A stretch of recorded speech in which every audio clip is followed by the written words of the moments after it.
Hello guys, welcome back to under the rock. ನಾನು ಮೇಘನ್. ಇವತ್ತು ಮತ್ತು ಎಷ್ಟೋ ದಿವಸದ ನಂತರ ಒಳ್ಳೊಳ್ಳೆ ರಿಕಮೆಂಡೇಷನ್ಸ್ ಹಿಡ್ಕೊಂಬಂದಿದ್ದೀನಿ. ಇವತ್ತು ಹೈಲೈಟ್ ಏನಂತಂದರೆ ರಿಕಮೆಂಡೇಷನ್ಸ್ದು ನನ್ನ favourite Hindi actor Vijay Varma. So ಇವತ್ತಿಂದ ಎಲ್ಲ ರಿಕಮೆಂಡೇಷನ್ಸು ವಿಜಯ್ ವರ್ಮಾದಾಗಿದ್ದಿರ್ತದೆ. ಸೊ ನೋಡೋಣ ಏನಿದು ಅಂತ.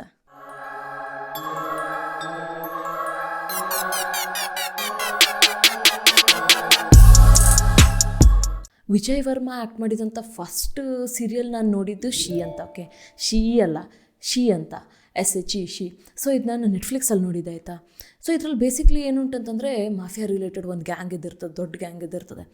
ಅದನ್ನು ಕೆಳಗಿಳಿಸ್ಬೇಕು ಇವರು, ಇದನ್ನು ಟ್ರ್ಯಾಕ್ ಮಾಡಬೇಕು ಅಂತ ಹೇಳ್ಕೊಂಡು ಏನು ಮಾಡ್ತಾರೆ ಪೊಲೀಸರೆಲ್ಲ, ಒಂದು ಹುಡುಗಿ ಪೊಲೀಸ್ ಆಫೀಸರ್ ಕರ್ಕೊಂಡು ಹೋಗ್ಕೊಂಡು ಅವಳಿಗೆ ಪ್ರಾಸ್ಟಿಟ್ಯೂಟ್ ಥರ ಆ್ಯಕ್ಟ್ ಮಾಡಿಕೊಂಡು ಆ ಗ್ಯಾಂಗನ್ನು ಕೆಳಗಿಳಿಸೋಕ್ಕೆ, ಆ ಗ್ಯಾಂಗಿಂದೆಲ್ಲ ವಿಷಯ ಹೊರಗೆ ತೆಗಿಲಿಕ್ಕೆಲ್ಲ ನೋಡ್ತಾ ಇರ್ತಾರೆ, ಆಯಿತಾ. ಸೊ ಅದಕ್ಕೆ ರಿಲೇಟೆಡ್ ಇದ್ದಿರ್ತದೆ. ಅದರಲ್ಲಿ ವಿಜಯ್ ವರ್ಮಾ ಒಂದು ಗ್ಯಾಂಗ್ ಮೆಂಬರ್ ಹಾಕ್ಕೊಂಡು ಆ್ಯಕ್ಟ್ ಮಾಡಿದ್ದಿರ್ತಾನೆ. ಸೊ ಅದು ಕೂಡ ಸಖತ್ ಫನ್ ಇದೆ, ಸಖತ್ ಇಂಟ್ರೆಸ್ಟಿಂಗ್ ಉಂಟು, ಅದನ್ನು ಕೂಡ ನೋಡಿ. ವಿಜಯ್ ವರ್ಮಾ ಆ್ಯಕ್ಟ್ ಮಾಡಿದಂಥ ಸೆಕೆಂಡ್ ಮೂವಿ ಬಂದುಬಿಟ್ಟು ಡಾರ್ಲಿಂಗ್ಸ್. ಓಕೆ, ಅವನು ಸೆಕೆಂಡ್ ಆ್ಯಕ್ಟ್ ಮಾಡಿದ್ದ ಮೂವಿನ ಏನೋ ಗೊತ್ತಿಲ್ಲ ನನಗೆ, ಬಟ್ ನಾನು ವಿಜಯ್ ವರ್ಮನ್ ಆ್ಯಕ್ಟಿಂಗ್ ನೋಡಿದ್ದು ಸೆಕೆಂಡ್ ಟೈಮ್ ಡಾರ್ಲಿಂಗ್ಸ್ ಅಂತ ಒಂದು ಹಿಂದಿ ಮೂವಿಯಲ್ಲಿ, ಆಯಿತಾ. ಡಾರ್ಲಿಂಗ್ಸ್ ಮೂವಿಯಲ್ಲಿ ಏನು ಮಜಾ ಅಂತಂದರೆ ಆಲಿಯಾ ಭಟ್ ಕೂಡ ಇದ್ದಾಳೆ.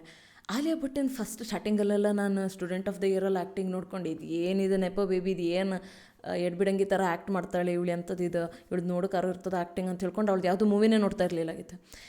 ಕಡೆಗೆ ಒಂದಿಷ್ಟು ಮೂವಿ ನೋಡಿದ್ಮೇಲೆ ಯಾಕೋ ಆಲಿಯಾ ಭಟ್ ಈಗ ಥ್ರೂ ಔಟ್ ದ ಇಯರ್ಸ್ ಒಳ್ಳೆ ಆ್ಯಕ್ಟಿಂಗ್ ಮಾಡೋದು ಕಲ್ತಿದ್ದಾಳೆ. ಮೇ ಬಿ ಅದು ಎಲ್ಲರಿಗೂ ಹಾಗೆ ಇರಬೇಕು, ಸ್ಟಾರ್ಟಿಂಗಲ್ಲಿ ಸ್ವಲ್ಪ ಪ್ರಾಬ್ಲಮ್ ಹಾಕ್ಕೊಂಡು ಮುಂದೆ ಅದು ಈಸಿಯಾಗಿ ಮಾಡ್ಕೊಂಡು ಹೋಗ್ತಾರಂತ ನನಗೂ ಅನಿಸ್ತದೆ. ಸೊ ಆಲಿಯಾ ಭಟ್ ಕೂಡ ಒಳ್ಳೆ ಆ್ಯಕ್ಟಿಂಗ್ ಮಾಡಿದ್ದಾಳೆ. ಹಾಗೆ ಅದರಲ್ಲಿ ಏನಾಗಿರ್ತದೆ ಅಂತಂದರೆ ಇವನು ವಿಜಯ್ ವರ್ಮಾ ಆಲಿಯಾ ಭಟ್ಟದ ಗಂಡಾಗೆ ಆ್ಯಕ್ಟ್ ಮಾಡಿರ್ತಾನಕ್ಕೆ, ಅವನ ಇದರಲ್ಲಿ ಆಲಿಯಾ ಭಟ್ಟಿನ ಗಂಡ. ಸೊ ಅವ್ನು ಏನು ಮಾಡ್ತಿರ್ತಾನೆ ಅಂತಂದರೆ ಅವಳಿಗೆ ಬೆನ್ಬಿದ್ದು ಲವ್ ಮಾಡಿ ಮದುವೆ ಹಾಕ್ಕೊಂಡಿದ್ದಿರ್ತಾನೆ. ಹಾಗಾದಮೇಲೆ ಅವ್ನಿಗೆ ಎಲ್ಲದಕ್ಕೂ ಡೌಟ್ ಮಾಡ್ತಿರ್ತಾನೆ ಆಲಿಯಾ ಭಟ್ಗೆ, ಇದಕ್ಕೆ ಅಂತ ಹೇಳ್ಕೊಂಡು. ಕಡೆಗಿದ್ದು ಡೌಟ್ ದಿನಕ್ಕೆ ಅದೊಂಥರ ಟಾರ್ಚರ್ ಆಗಿ ಕ್ರಿಯೇಟ್ ಆಗಿದ್ದಿರ್ತದೆ. ಸೊ ಅವಳು ಅವನ ಮೇಲೆ ರಿವೆಂಜ್ ತೊಗೊತಾಳೆ, ಆಯಿತಾ. ಅವೆಲ್ಲವೂ ಕೂಡ ಸಖತ್ ಒಂಥರ ಕಾಮಿಡಿಕ್ಕಾಗೂ ಇದೆ, ಒಂಥರ ಫುಲ್ ಥ್ರಿಲ್ ಕೊಡುವಂಥ ಸ್ಟೋರಿ ಇದೆ. ಅದನ್ನು ಕೂಡ ನೋಡಿ, ಡಾರ್ಲಿಂಗ್ಸ್ ಅಂತ ನೆಟ್ಫ್ಲಿಕ್ಸಲ್ಲಿದೆ. ನೆಕ್ಸ್ಟ್ ಬಂದುಬಿಟ್ಟು ನಾನು ಇದು ರಿಲೀಸ್ ಆಗಿ ತುಂಬ ಟೈಮ್ ಆಯಿತು, ಓಕೆ. ನಾನು ಬಟ್ ನೋಡಿದ್ದು ರೀಸೆಂಟ್ಲಿ ಜಾನೆ ಜಾನ್ ಅಂತ, ಓಕೆ. ಸೊ ಇದು ಕೂಡ ನೆಟ್ಫ್ಲಿಕ್ಸಲ್ಲೇ ಉಂಟು. ಇದರಲ್ಲಿ ಕರೀನಾ ಕಪೂರ್ ಇದ್ದಾಳೆ. ಇದರ ಸ್ಟೋರಿ ಒಂಥರ ಇಷ್ಟು ಮಜಾ ಸ್ಟೋರಿ ನಾನು ಹಿಂದಿ ಸಿನಿಮಾ ಇಂಡಸ್ಟ್ರಿಯಲ್ಲಿ ತುಂಬ ಟೈಮಿಂದ ನೋಡಲಿಲ್ಲಾಗಿತ್ತು, ಓಕೆ. ಸೊ ಅಷ್ಟು ಒಳ್ಳೆಯದೆ. ಏನು ಮಜಾ ಆಗ್ತದೆ ಅಂತಂದರೆ, ಒಂದು ತಾಯಿ ಮತ್ತು ಮಗಳು ಇದು ಎಲ್ಲಿ ನಾರ್ತ್ ಈಸ್ಟ್ ಸೈಡ್ ಆಫ್ ಇಂಡಿಯಾದಲ್ಲಿ ಬದುಕ್ತಾ ಇರ್ತಾರೆ, ಓಕೆ. ಅಲ್ಲಿ ಆರಾಮಾಗಿ ಜೀವನ ಮಾಡ್ತಿರ್ತಾರೆ. ಅವಳು ತಾಯಿ ಯಾರು ಅಂತಂದರೆ ಕರೀನಾ ಕಪೂರ್, ಓಕೆ. ಕರೀನಾ ಕಪೂರ್ ತನ್ನ ಮಗಳನ್ನು ಇದಕ್ಕೆ ಒಂದು ಶಾಲೆಯಲ್ಲಿ ಹಾಕ್ಕೊಂಡಿದ್ದಿರ್ತಾಳೆ ಆ ಪ್ಲೇಸಲ್ಲಿ. ಸೊ ಹಾಗೆ ಅವ್ರ ಲೈಫ್ ಜೀವನ ಮಾಡ್ತಾ ಇದ್ದಿರ್ತಾರೆ. ಅವ್ರ ಅಪ್ಪಂದು ಎಕ್ಸಿಸ್ಟೆನ್ಸ್ ಸ್ಟಾರ್ಟಿಂಗಲ್ಲಿ ಏನು ಕಾಣ್ತಾ ಇದ್ದಿರೋದಿಲ್ಲ, ಓಕೆ. ಸೊ ಹಾಗೆ ಏನಾಗ್ತಿರ್ತದೆ, ಅವಳು ಶಾಲೆಗೆ ಹೋಗ್ತಾ ಇರ್ತಾಳೆ, ಬಟ್ ಒಂದು ಕ್ರೀಪಿ ಗಂಡಸಿದ್ದಿರ್ತಾನೆ. ಅವನು ಏನಾಗಿರ್ತದೆ ಅಂತಂದರೆ ಅವಳು ಕರೀನಾ ಕಪೂರ್ ಮೇಲೆ ಯಾವತ್ತೂ ಒಂದು ಕಣ್ಣಿಟ್ಟಿದ್ದಿರ್ತಾನೆ, ಓಕೆ. ಬಟ್ ಇದು ಕ್ರೀಪಿ ಅಂತಂದರೆ ಅವನದು ಅಬ್ಸೆಷನ್ ಲೆವೆಲ್ ಅದೊಂಥರ ಏನೋ ವಿಯರ್ಡ್ ಅಬ್ಸೆಷನ್, ಅದೊಂಥರ. ನೀವು ಆ ಮೂವಿ ನೋಡಿದ್ರೇ ಆ ಮೂವಿದು ಇಂಟೆನ್ಸಿಟಿ ನಿಮ್ಗೆ ಅರ್ಥ ಆಗ್ತದೆ, ಆಯಿತಾ. ಹಾಗೆ ಏನಾಗ್ತದೆ ಅಂತಂದರೆ ಅವನು ಯಾವತ್ತೂ ಕರೀನಾ ಕಪೂರ್ ಮೇಲೆ ಕಣ್ಣಿಟ್ಟಿದ್ದಿರ್ತಾನೆ, ಓಕೆ. ಏನು ಮಾಡ್ತಾಳೆ ಇವಳು, ಎಲ್ಲಿ ಹೋಗ್ತಾಳೆ, ಏನು ಮಾಡ್ತಾಳೆ, ಅದನ್ನೆಲ್ಲ ನೋಡ್ತಿರ್ತಾನೆ. ಕರೀನಾ ಕಪೂರು ಒಂದು ಕಡೆ ಒಂದು ಕಾಫಿ ಶಾಪ್ ತೆಕ್ಕೊಂಡಿದ್ದಿರ್ತಾಳೆ. ಕಾಯಮ್ಮ ಅವಳು ಕಾಫಿ ಶಾಪಿಗೆ ತಿನ್ಲಿಕ್ಕೆ ಹೋಗಿರ್ತಿರ್ತಾನೆ. ಸೊ ಅವ್ರ ಕಾಫಿ ಶಾಪಲ್ಲಿದ್ದವ್ರಿಗೆಲ್ಲ ಅನ್ಕೊತಿರ್ತಾರೆ, ಈ ಮನುಷ್ಯ ಎಲ್ಲ ದಿನವೂ ಬರ್ತಾನೆ ಕರೀನಾ ಕಪೂರ್ಗೋಸ್ಕರ ಇಲ್ಲಿ ಕಾಫಿ ಎಲ್ಲ ಕುಡಿಯೋಕ್ಕೆ ಅಂತ ಹೇಳೆಲ್ಲ ಹೇಳ್ತಾ ಇರ್ತಾರೆ, ಓಕೆ. ಹಾಗಾದ್ಮೇಲೆ ಕಡೆಗೆ ಏನಾಗಿರ್ತದೆ ಅಂತಂದರೆ ಆ ಕ್ರೀಪಿ ಮನುಷ್ಯ ಯಾರು ಇದ್ದಿರ್ತಾನೆ, ಅವನು ಇರ್ತಾನಲ್ಲ. ಸೊ ಅವನೊಬ್ಬ ಒಳ್ಳೆ ಮ್ಯಾಥ್ಸ್ ಪ್ರೊಫೆಸರ್ ಆಗಿದ್ದಿರ್ತಾನೆ. ಮಜಾ ಏನಂತಂದರೆ ಕರೀನಾ ಕಪೂರಿನ ಮಗಳು ಎಲ್ಲಿ ಶಾಲೆಗೆ ಹೋಗ್ತಾ ಇರ್ತಾಳಲ್ಲ, ಅದೇ ಶಾಲೆದೇ ಟೀಚರ್ ಆಗಿದ್ದಿರ್ತಾನೆ ಅವನು, ಓಕೆ.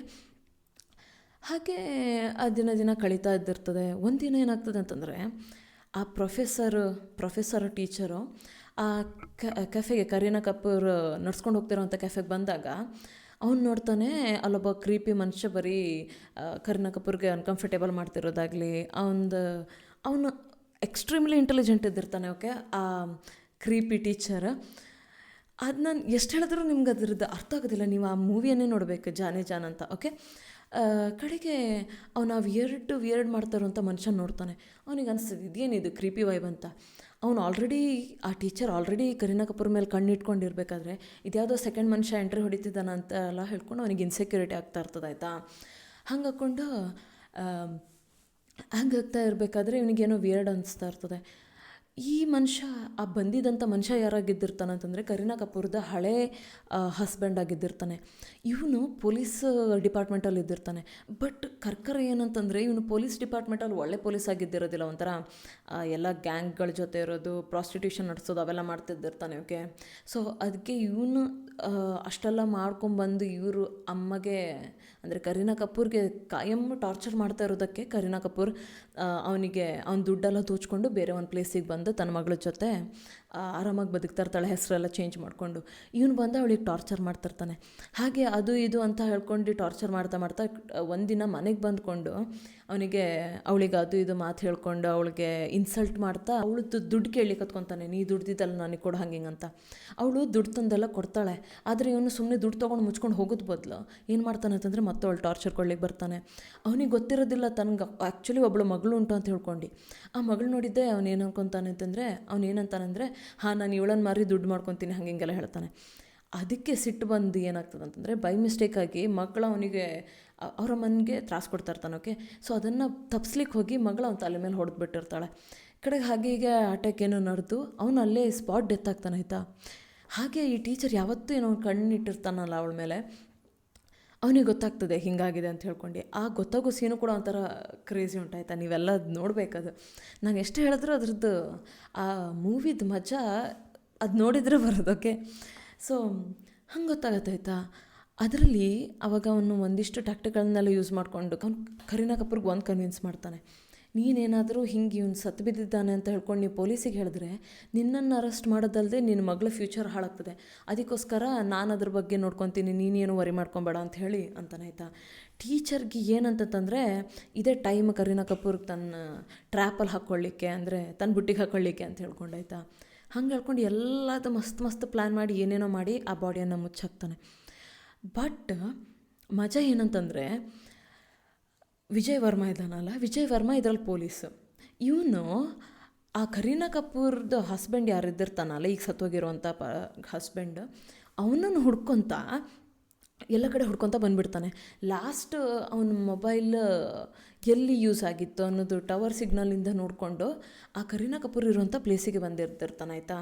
ಯಾಕಂತಂದರೆ ಪೊಲೀಸ್ ಕೂಡ ಕರೀನಾ ಕಪೂರ್ದು ಹಸ್ಬೆಂಡಿಗೆ ಹುಡುಕ್ತಾ ಇದ್ದಿರ್ತಾರೆ, ಯಾಕಂದರೆ ಅವನು ತುಂಬ ಒಂದಿಷ್ಟು ಕ್ರೈಮ್ ಮಾಡೇ ಬಂದಿದ್ದಿರ್ತಾನೆ.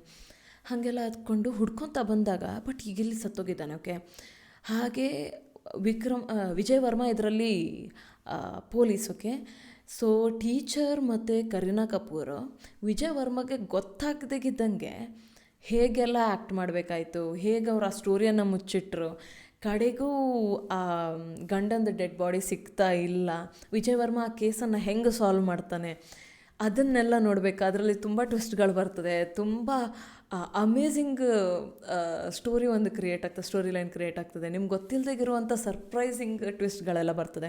ಸೊ ಅದನ್ನೆಲ್ಲ ನೋಡಬೇಕಂತಂದರೆ ನೀವು ಜಾನೇ ಜಾನ್ ಇದೆ, ಅದು ನೆಟ್ಫ್ಲಿಕ್ಸಲ್ಲುಂಟು. ಆ ಮೂವಿಯನ್ನು ನೋಡಿ. ಇವು 3 ರಿಕಮೆಂಡೇಷನ್ಸ್ ನಾನು ಇವತ್ತು ಕೊಟ್ಟಿದ್ದು ತುಂಬ ಮಸ್ತ್ ರಿಕಮೆಂಡೇಷನ್ಸ್ ಇದೆ. ಎಂತಕ್ಕಂತಂದರೆ ವಿಜಯ್ ವರ್ಮಾ ಅವ್ನ ಲೆವೆಲಿಗೆ ಅದು ಬೆಸ್ಟ್ ಆ್ಯಕ್ಟಿಂಗ್ ಮಾಡ್ತಾನೆ. ಅವ್ನು ಇದ್ದಿದ್ದು ಎಲ್ಲ ಮೂವಿನೂ ನಾನು ನೋಡ್ತೀನಿ, ಎಲ್ಲ ಸೀರಿಯಲ್ ಕೂಡ ನೋಡ್ತೀನಿ. ಸೊ ಅವನಂತೂ ಅಂಥ ಸ್ಟ್ರಾಂಗ್ ಸ್ಟೋರಿ ಲೈನ್ ಇರುವಂಥ ಮೂವೀಸ್ಗಳಲ್ಲಿ, ಸೀರಿಯಲ್ಸ್ಗಳಲ್ಲಿ ಅಷ್ಟೇ ಅವ್ನು ಆ್ಯಕ್ಟ್ ಮಾಡ್ತಾನೆ. ಸೊ ಅದಕ್ಕೋಸ್ಕರ ನೆಕ್ಸ್ಟ್ ಯಾವುದೇ ವಿಜಯ್ ವರ್ಮಾ ಸೀರಿಯಲ್ ಬರಲಿ, ಮೂವಿ ಬರಲಿ, ನೀವು ಅದನ್ನು ಕೂಡ ನೋಡಿ. ಮತ್ತೊಂದು 134 ಅಂತ ಯಾವುದೋ ಒಂದು ಮೂವಿ ಇದ್ದಂಗಿತ್ತು, ನಾನು ಅದನ್ನು ನೋಡ್ಲಿಕ್ಕೆ ನನಗೆ ಟೈಮ್ ಸಿಗಿರಲಿಲ್ಲ. ಸೊ ನಿಮ್ಮ ಟೈಮ್ ಇದ್ದರೆ ಅದನ್ನು ಕೂಡ ನೋಡಿ. 4ನೇದು ವಿಜಯ್ ವರ್ಮದು 134 ಸಮಥಿಂಗ್ CP 134 ಆ ಥರ ಏನೋ ಇದೆ. ಸೊ ಆ ಮೂವಿಯನ್ನು ಕೂಡ ನೋಡಿ. ಈಗ ನಾನು ಹೇಳಿದಂಥ 3 ಮೂವಿ, ಜಾನೇ ಜಾನ್, ಡಾರ್ಲಿಂಗ್ಸ್ ಮತ್ತು ಶಿ, ಇದು 3 ಕೂಡ ನಾನು ನೆಟ್ಫ್ಲಿಕ್ಸಲ್ಲಿ ನೋಡಿದ್ದೀನಿ. ನೆಟ್ಫ್ಲಿಕ್ಸಲ್ಲಂತೂ ನಿಮ್ಗೆ ಪಕ್ಕ ಸಿಗುತ್ತೆ, ಅಲ್ಲಿ ಹೋಗಿ ನೋಡಿ. ನಿಮ್ಗೆ ಆ ಮೂವಿ ಹೇಗೆ ಅನಿಸ್ತಂತ ಹೇಳಿ. ನೀವು ಎಕ್ಸ್ಪೆಕ್ಟ್ ಮಾಡಿದಂತೆ ಟ್ವಿಸ್ಟ್ ಇತ್ತಾ ಇಲ್ಲ ಅದನ್ನು ಕೂಡ ಹೇಳಿ. ಹಾಗೆ ಈ ವಿಡಿಯೋ ನಿಮ್ಗೆ ಹೇಗೆ ಇಷ್ಟ ಆಯಿತು ಅಂತ ಅದನ್ನು ಕೂಡ ನಮ್ಮ ಕಮೆಂಟ್ಸಲ್ಲಿ ಬಿಡಿ. ಹಾಗೆ ತುಂಬ ಇಷ್ಟ ಆದರೆ ಸಬ್ಸ್ಕ್ರೈಬ್ ಮಾಡಿ, ವಿಡಿಯೋನ ಲೈಕ್ ಮಾಡಿ, ಮತ್ತೆಲ್ಲರಿಗೂ ಶೇರ್ ಮಾಡಿ. ನೆಕ್ಸ್ಟ್ ವೀಕ್ ಮತ್ತೊಂದಿಷ್ಟು ರೆಕಮೆಂಡೇಷನ್ಸ್ ಜೊತೆ ಬರ್ತಾ ಇರ್ತೀನಿ. ಅಲ್ಲಿವರೆಗೆ ಬಾಯ್.